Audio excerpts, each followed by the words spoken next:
เหตุไปเรื่อยๆปฏิบัติไปเรื่อยๆสร้างสมไปเรื่อยๆอย่าเอาความอยาก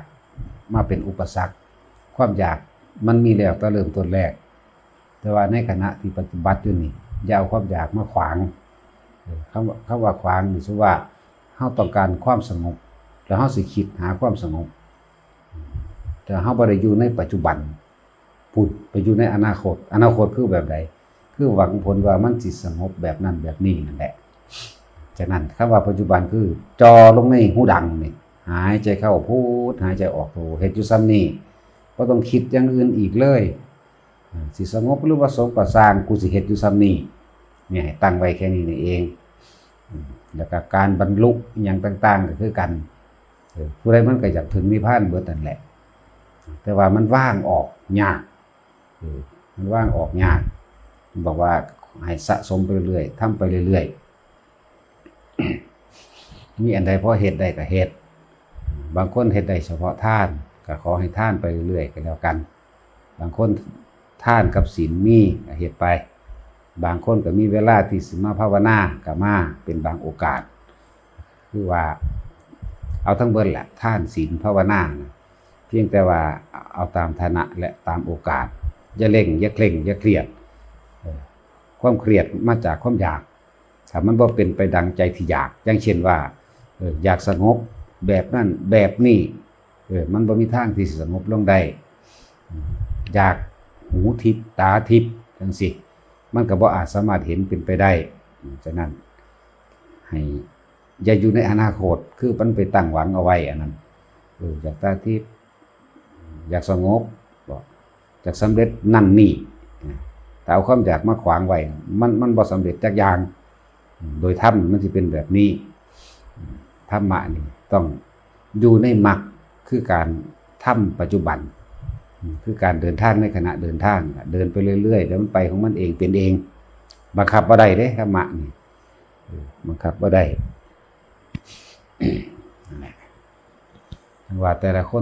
นอันใดพอเฮ็ดได้เฮ็ดเลยการปฏิบัติธรรมกับการทำงานสามารถเฮ็ดได้น้ำกันนั่นแหละฝึกวิธีแยกจิตแยกกายนั่นเองความคิดอย่างหนึ่งคิดพุทโธกายก็ทำงานไปเป็นปกติที่ทำงานอย่างกระสร้างเฮ็ดได้ทั้งนั้นแหละถ้าบุคคลผู้ใดอุณาโลมแล้วหรือว่าอาการปิติอย่างใดอย่างหนึ่งเกิดขึ้นเช่นขนหัวลุกขนคิ้งลุกเย็นอิ่มใจหรือมีอุณาโลมเกิดขึ้นในระหว่างกลางหน้าผาก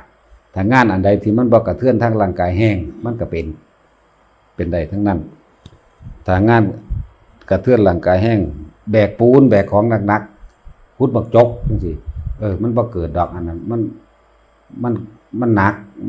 มันสะเทือนร่างกายของพวกนี้แต่ว่าถ้าเฮาย่างไปธรรมดานี่พุทธสิจับจุดอุณาโลมได้แล้วหรือเอาอาการปิติอย่างใดอย่างหนึ่งที่มันเกิดขึ้นกับเจ้าของมาเป็นเครื่องรู้สึกทางกายส่วนใจนี่ก็พุทโธไปประกอบกันปึ๊บมันก็ไปได้ของมันนั่นแหละส่วนอย่างอื่นๆสิเกิดขึ้นในภายภาคหน้าปล่อยมันเป็นเองอุปนิสัยของแต่ละคนสิฮู้ได้ดังใดว่าผู้นั้นมีอุปนิสัยว่าสิเป็นคนมีนิมิตมีเห็นนั่นเห็นนี่ก็สร้างมาดอกบ่ต้องไปฮู้มันขอให้ทุกคนเฮ็ดในปัจจุบันพุทโธไปลมหายใจจับไปสิเกิดหรือบ่เกิดเจ้าของแต่สิรู้เอาเองบ่ต้องไปถามผู้อื่นมันเพิ่นรู้เพิ่นก็บ่บอกนั่นแหละว่าให้อยู่ในปัจจุบันเพราะว่าเฮาไปถามเอาหาผลมันก่อนสิทำเหตุว่ากระทำถึงผลมันสิไปทำได้จังใดคิดเอาบ่ได้พวกนี้ต้องทำเอาทำหยังทำภาวนาทำจับลมหายใจมันสิคอยเป็นคอยไปของมันเองดอกและอีกอย่างหนึ่งก็คือว่าแต่ผู้ใดมีเวลาโดยเฉพาะพวกเด็กน้อยที่มีความจำดีขอให้เขาหัดสวดท่องบนสาธยายคำสอนพุทธเจ้าให้หัดเอาท่องบนสาธยายเพราะว่าเฒ่ามาแล้วมันอยากจื้อยากที่ว่าสวดนั่นสวดนี่สาธยายคำสอนพุทธเจ้านั่นนี่ได้มากๆเพราะมันจำได้แต่เป็นเด็กน้อยเด้มันบ่ลืมมันสิมีผลไปในภายภาคหน้าแต่คนพวกเรานี่มีธรรมะของพระพุทธเจ้าประจำใจแล้วผลไปในทาง ภายภาคหน้าแม่นว่าเฮาบ่อาจสามารถที่สิบรรลุในศาสตร์นี้ได้บ่แน่เด้เมื่อแตกกายทำลายลงไปแล้วไปเกิดเป็นเทวดาลุกขเทวดาภูมิเทวดาอากาศเทวดาตั้งแต่จาตุมขึ้นไปพุ่นละฮอดพรหมพุ่นละก็อาจสามารถที่สิบรรลุธรรมได้ในข้างบนเลยก็มีอย่างเช่นบางคนก็อาจสิท่องธรรมจักรบ่อธิตะบ่หรืออนัตตลักษณสูตรบ่หรือปฏิจจสมุปบาทบ่จังซี่เทวดาเขาก็คุยเรื่องกันธรรมะก็มีระหว่างเทวดาคุยเทวดาอาจจะบรรลุได้ในขณะนั้นก็มีภิกษุผู้มากโดยฤทธานุภาพขึ้นไปแสดงธรรมข้างบนก็มีตอนนี้เฮาฟังเฮาอาจจะบ่ตัดได้เฮาไปตัดได้ตอนพุ่นก็ได้เพราะว่ามันมีความห่วงหลายอย่างในโลกมนุษย์แต่ว่าเกิดไปอยู่พุ่นแล้วมันว่างใจสบายจังสิอาจจะบรรลุก็ได้สมควรที่จะเด็กน้อยคืออีหนูหินเท่านั้นแหละมันทองนั้นมันก็ได้รับการคุ้มครองของมันเองได้อีหนูหินก็ดีต่อไปให้มันทองปฏิจจสมุปบาทอวิชชาปัจจยาสังขาราสังขาราปัจจยาวิญญาณังวิญญาณะปัจจยานามะรูปังอัดใส่โทรศัพท์ไว้มันอ่านหนังสือบ่ออกดอกภาษาทอนนั่น มันสิใส่ความจำเอานั่นแหละวันนี้เฮามาเทียบเบิ่งคนสมัยเก่าก่อนเขาเจ้าบ่ได้เรียนหนังสือก็บ่อึดบ่อยากที่เขาเจ้าบรรลุธรรมในประวัติจังลูกศิษย์หลวงปู่หมันจังซี่หลวงปู่ศรีโหอ่านหนังสือบ่ออกจักโตเลยไปขออันบทสวดไอ้ปาติโมกข์บ่รู้ว่าธรรมดาบ่มันยาวกระดอกอันนั้นผู้เป็นอาจารย์เพิ่นหนังสือก็อ่านบ่ออกอันนี้ก็อ่านนั้นบ่ออกแต่ว่าเพิ่นมีความเพียรขอแล้วขออีกอาจารย์เลยโยนให้เอาเดี๋ยวไปเฮ็ดก็ไปซะเพิ่นบ่ได้ย่อท้อเด้นั่งภาวนาหายใจเข้าพุทหายใจออกโทไปเรื่อยจิตเข้าสู่ความสงบ1 2 3 4ไปเรื่อยจนว่าชำนาญเมื่อชำนาญแล้วก็เกิดว่าเพิ่นว่ามีผู้เข้ามาสอนทางในสอนให้ผสมอักษรแต่กอไก่ขอไข่ในเล่าพุ่นล่ะพระพุทธเจ้าสอนน่ะในประวัติเพิ่นเฮาก็บ่เข้าไปรู้ในความรู้สึกนั้นได้กับเพิ่นดอกแต่เฮาอ่านมาเพื่อเกิดเป็นแรงบันดาลใจอ่านมาอันนี้บ่เห็นเพิ่นดอกอ่านมาว่ามันเป็นไปได้เพราะว่าตัวเฮาเองก็เคยถูกสอนข้างในมาคือกันสอนข้างในมีจังว่าให้ฝึกหัดไปเถอะนาผลต่างๆมันเป็นมาเองนาบัดเฮาเอาผู้เฒ่าบัดนี้คือเอาญาของเจ้าของเองนี่แหละอ่านหนังสือบอกจักโตบ่จักเลข1เลข2แต่ว่าเขียนได้จังไดก็บ่ฮู้จักบัดนี้เขาเจ้าขยันไปวัดเนาะหลวงปู่เป็นผู้ทองหลวงปู่เป็นผู้สวดให้ฟังธรรมจักรกับปวัตตนสูตรรอบเดียวเท่านั้นเป็นตะเงินบ่พวกเจ้าว่าเอาเบิ่งบัดนี่เพิ่นว่าเดี๋ยวข้าน้อยสิเป็นผู้ว่าบัดเป๊ะบัดทุกอันเลยมันเป็นธรรมดาได้แนวนี้เพราะว่าหยังเดี๋ยวสิบอกเบื้องลึกอย่างเช่นว่าเขาเจ้าเคยได้มาก่อนแล้วในสมัยอดีตชาติมันแค่ว่ามาทวนเอาซื่อๆเทเดียวเท่านั้นนี่คือผู้อ่านหนังสือก็บ่ออกไปเฮ็ดหยังก็สร้างเขาก็เอาตัวมือไปถูใส่อันมือนั่นแหละจักมือบ่ล่ะพวกนี้แปะโป้นั่นเองเวลาถามว่าเจ้าไปอีหยังอีแม่จักเขาเอามือแม่นี่ไปใส่มือแล้วเขาก็เอาไปถูใส่หั่นว่าซั่นเขาเฮ็ดแบบนี้บางดูนี่ความซื่อของคนเห็นบ่มันธรรมดามันมีความซื่อสัตย์ทั้งจักนั้นเขาเอามือแม่ไปเฮ็ดหยังแล้วเขาไปใส่มือว่าซั่นเพิ่นว่าเอิ้นมือเด้แนวแปะโป้นั่นน่ะแล้วเขาก็เฮ็ดจังซี่ว่าซั่นและขนาดนั้นจำได้เบิดฮอดบึกว่าเขาเฮ็ดจังซี่พุ่นนี้เขาจับมือนี่เขาเอาไปจังซี่เขาเอาไปใส่มือแล้วก็เอามาแบบนี้ว่าธรรมดานั่นคือความซื่อคนมีสัจจะพร้อมของเก่าเพิ่นมันมีอยู่แล้วของพวกนี้มันตายไปกับจิตตราบใดที่มันบ่ทันได้ถึงพระนิพพานนั่นน่ะสุว่าเฮาไปเกิดสัตว์ใหม่สิเฮาเคยท่องไว้นั่นน่ะทบทวนรอบ2รอบชื่อได้โลดนั่นแหละมันมีที่มาจังซั่นแหละเพราะว่าพวกเดี๋ยวนี้บ่สูญหายแม้การภาวนาเคยได้ชั้น1 2 3 4ซื้อสมาบัติ8ก็สร้างแค่หันเข้ามาในทางการฝึกหัดปฏิบัติอันนี้อาทิตย์เดียวได้โลดบ่โดนบ่เกินอาทิตย์ดีบ่ดีได้มื้อนึง2มื้อนั่นแหละคำว่าไม่เกินอาทิตย์เนาะจังซั่น คือมันมีอยู่แล้วแค่ว่ามาเปิดฟึบออกซื่อๆของเก่ามีอยู่เปิดฟึบออกบรรยากาศมีผู้สงสัยว่าของเก่าฮู้ได้จังไดเนาะเฮ็ดเอาเองซะก่อนเขาก็รู้ดอกรู้เขาเจ้าได้ซะก่อนเขาจังฮู้ว่ามีของเก่า แต่ว่าบ่ต้องไปถ่าของเก่านั่งถ่าเอาดิเฮ็ดไปซะก่อนเฮ็ดไปโลดสำเร็จแล้วจังฮู้ดอกในสมาบัติ8นั่นน่ะเขาเจ้าเลยว่าของเจ้าของเก่าเขาเจ้ามีก็บ่ฮู้ล่ะเขาเจ้าเฮ็ดได้แล้วเขาจังเว้าทีหลังโอ้มันมีความไม่เป็นมาอย่างนี้นั่นเองจะว่าทุกคนขยันก็ทำจะว่าขี้เกียจก็ทำเฮ็ดแบบขี้ข้านนั่นแหละ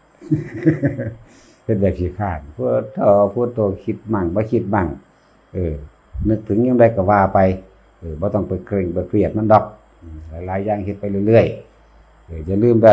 สำคัญอยู่อย่างหนึ่งก็คือว่าเวลาเฮาหัดสวดมนต์สาธยายคำสอนพระพุทธเจ้าไปโดยเฉพาะไอ้ที่ว่าสำคัญมีธรรมจักรอริยสัจสี่ปฏิจจสมุปบาทนั่นเองบทสำคัญมากๆอย่างเฮาสิเว้าเรื่องว่าในปฐมโพธิกถาพุทธประวัติของพระพุทธเจ้านั่นแหละหลังจากเพิ่นตรัสรู้มาแล้วเพิ่นไปแสดงธรรมให้แก่หมู่ปัญจวัคคีย์ทั้ง5ในโลกมนุษย์นั้นพระอัญญาโกณทัญญาผู้เดียวบรรลุโสดาบันแต่ว่าเทวดาน่ะ18โกฏบรรลุอรหันต์เบิดฮู้จักเบื้องหลังอยู่บอกว่ามาจังไดคือว่าหมู่เทพเทวดาทั้งหลายบรรลุทั้งหมด18โกฏนั่นการแสดงธรรมจักรครั้งแรกมีเบื้องหลังฮู้จักเบื้องหลังบ่ล่ะก็เพราะว่าเขาเจ้าได้ตั้งแต่ตอนเป็นมนุษย์ไว้แล้วได้คือตอนพวกเฮาเป็นทีเดียวนี้แหละบางคนอาจจะได้เกิดจากการท่องจำสาธยายคำสอนของเพิ่นในธรรมจักรแต่ก็รู้แล้วความหมายว่าจังใดแต่ว่าพระท่านอาจสามารถที่สิปล่อยวางได้ในขณะที่เป็นมนุษย์รู้ทางพอแต่ได้มาฟังซ้ำอีกทีนึงยุพุ่นอาจจะมีวิธีที่ว่ามันละง่ายเว้ยนี่พวกเลยแหละบ่ว่าเทวดาพรหมทั้งหลายนั่นน่ะบรรลุธรรมทั้งเบิด18โกฏนั่นเองทั้งมนุษย์ผู้เดียวเท่านั้นบรรลุโสดาบันในมือแรกเบื้องหลังก็คือเขาเจ้าสั่งสมไว้ตอนเดียวนี้ตอนมีชีวิตเดียวนี้สะสมไปเรื่อยนั่นแหละอย่างที่2มาเป็นจังแสงอนัตตลักษณะสูตรพระอัญญาโกณทัญญาจังบรรลุอรหันต์มือที่3มาอทิตตปริยายสูตรจังบรรลุทั้งเบิดนั่นแหละเลยเกิดกลายเป็นมีพระอรหันต์ทั้งเบิด6องค์ในต้นแรก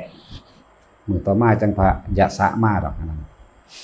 เป็นว่าที่นี่วุ่นวายเนาะวุ่นวายเด้ห้องโห่โพสังกามาตามถนนหนทางนั่นแหละพระเจ้าเขียนมวลซื่อๆแล้วกันยิงฟุดฟัดมานำทางเลยสั่งทรัพย์สมบัติทั้งเบิดมีมากมายมหาศาลปราสาท3ฤดูก็มี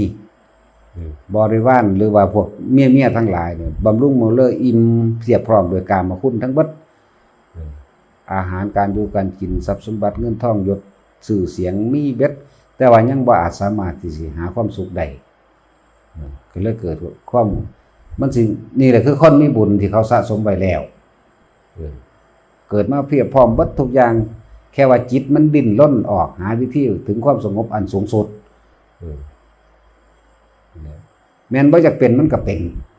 มันเป็นของมันเองเลยนะคิดได้จังไดว่าวุ่นวายเด้กูก็มีวัตถุอย่างนะแต่ว่ากูเป็นหยังคือยังมีความรู้สึกว่ากังวลเรื่องนั้นเรื่องนี้อึดอัดถ้าเว้าเรื่องว่าเมียหรือว่านั่งบำเรอหลายๆนี่ก็หลายแต่ว่าต้องสมบัติทั้งเบิดก็180โกฏอีกปราสาท3ฤดูอีกตั้งหาก3หลังอีกมีนั่งสนมนมเนยเยอะแยะเลยก็ยังหาความสุขบ่ได้แต่ว่าด้วยบุญที่เขาเจ้าเฮ็ดไว้มันเป็นเองเห็นบ่ล่ะหาวิธีออกเองพระพุทธเจ้าตรัสรู้แล้วก็มีพระสงฆ์มาแล้วนี่ปึ๊บนี่เนี่ยตัวนี้บุญตัวนั้นจัดสรรเองเลยธรรมะจัดสรรเองจัดสรรโดยธรรมเองเป็นไปทั้งที่บ่รู้ว่าพระพุทธเจ้าเกิดแล้วธรรมสงฆ์เกิดขึ้นแล้วบ่รู้มันนั่งเป็นของมันเองนี่ธรรมะจัดสรรบีบไปหาพระพุทธเจ้าเห็นบ่คำว่าบีบนี่บีบไปดีได้ว่ามันบีบให้ตายเด้ก็ตายกันแม่นแต่ว่าตายโดยโลกนั่นแหละจังว่าธรรมะอันนั้นหรือบุญอันนั้นนำไปได้บัดนี้นำไป พุทธเจ้าว่าที่นี่สงบดีหนอนี่ที่นี่ไม่วุ่นวายหนอที่นี่ไม่เดือดร้อนหนอที่นี่ไม่มีความกังวลใดๆทั้งสิ้นหนอเพราะแต่ได้ยินพระสุรเสียงนั้นก็เพิ่นจับเปล่งพระชพันธรังสีออกไปสว่างจ้าอยู่ในป่าย่างเข้ามาล่ะฟังธรรมกลางคืนบรรลุโสดาบันทั้งพ่อทั้งแม่ทั้งเมียทั้งลูกเมียก็บักหลายได้มานั่นบ่ได้น้อยเด้มาหายามมื้อเช้าแต่ว่าพระพุทธเจ้าเพิ่นใส่บังไว้เพิ่นบังไว้แสดงธรรมอนุภูพิกถาให้กับเศรษฐีนั่นคือพ่อเพิ่นนั่นแหละพ่อกับแม่กับเมียนั่นแหละฟังแสดงไปแสดงอนุภูพิกถาเรื่องว่าทานอนุสงฆ์ทานศีลอนุสงฆ์ศีลแล้วก็ภาวนาอานิสงส์ภาวนาก็แสดงอริยสัจสี่ปฏิจจสมุปบาทพอแม่เมียลูกบรรลุเป็นโสดาบันขั้นต้นก่อนแต่ว่าพญาสานี่บรรลุอรหันต์นั่นไปจังซั่นแหละเพราะว่าอย่างเขาเจ้าสั่งสมมาแล้วสั่งสมมาไว้เรื่อยๆเวลาเต็มแล้วแม่นบ่อยากเป็นก็เป็นอันนี้คำเว้าซื่อว่าแม่นบ่อยากเป็นก็เป็นแต่ว่านั่นคือสิ่งที่มันเป็นเองโดยธรรมชาติเป็นเองจังหวะทุกคนสั่งสมไว้ขี้เกียจก็ทำขยันก็ทำภาวนาไปเถอะมันบ่ได้หยังก็สร้างคำว่าได้บ่ได้หยังนี่จะหมายเอาวัตถุทั้งโลกเงินทองร่ำรวยชื่อเสียงนั่นนี่บัดนี้สิ่งที่เฮาได้โดยการบ่กังวลใจเวลาใดก็สร้างที่เฮาพุทโธพุทโธพุทโธเกิดขึ้นปุ๊บนี่ความกังวลเดือดร้อนหายไปความบีดลั่นฟันแทงต่างๆหายไปหายออกไปจากความคิดเลยบ่มีความกังวลร้อนในขณะที่พุทโธขึ้นมาลองเบิ่งศูนย์มาเอาพุทโธคมไว้เบิ่งดูคืออย่าปล่อยโอกาสให้มันคิดจะเกิดเป็นอารมณ์สิไปอยากต่อยตบปากเขาน่ะศูนย์ปึ๊บขึ้นมาพุทโธพุทโธพุทโธย่างนี้พร้อมพุทโธไปพร้อมมันบ่มีเวลาสิไปคิดเรื่องสิเอาคืนมันก็คอยอ่อนลงเองนั่นแหละ หรือว่าวิธีระงับความโกรธอีกอย่างหนึ่งในความบ่พอใจอย่างหนึ่งกั้นหายใจไว้สูดหายใจเข้าลึกๆสูดปึ๊ดกั้นหายใจไว้เหลือบตาเบิ่งปลายจมูกบ่ต้องคิดหยังทึบกั้นไว้นั่นมันก็หยุดคิดเองมันก็บ่มีความปรุงแต่งเองนั่นแหละเฮาสิเห็นความสงบเป็นแบบใดนี่ก็วิธีหนึ่งคือกันเฮ็ดไปโลดกั้นหายใจไว้ผู้ใดอยากรู้จักใจว่างมันสิว่างในขณะที่เฮากั้นแต่ว่าเฮ็ดจังได๋ทั้งหายใจทั้งทำการทำงานทั้งคุยกับคนมันสิถึงความว่างแบบนี้ได้เนาะผู้ใดอยากรู้จักวิธีนั่นน่ะคือกั้นหายใจเบิ่งเลยเฮ็ดเดี๋ยวนี้แหละพอฟังอยู่ทุนก็เลยฟังอยู่นี่ก็ตามเฮ็ดลองเบิ่งภาษากั้นหายใจซื่อๆแต่มันสิใจขาดก็หายเอาขึ้นมาใหม่ตัวเนาะหรือสิปล่อยตายก็ตายโลดยากหยังน้อยเยศีลยังเจ้าเครียดนั่นให้อีหิโปเจ้ากั้นใจตายโลดเด้อบ่แล้วกูนึกเอากันเรื่อยอยู่ว่าได้เอาเรื่อยเยอะสินั่นแหละเอาเจ้าศูนย์เจ้าเฮ็ดแบบนี้แหละเด้อกั้นใจตายโลด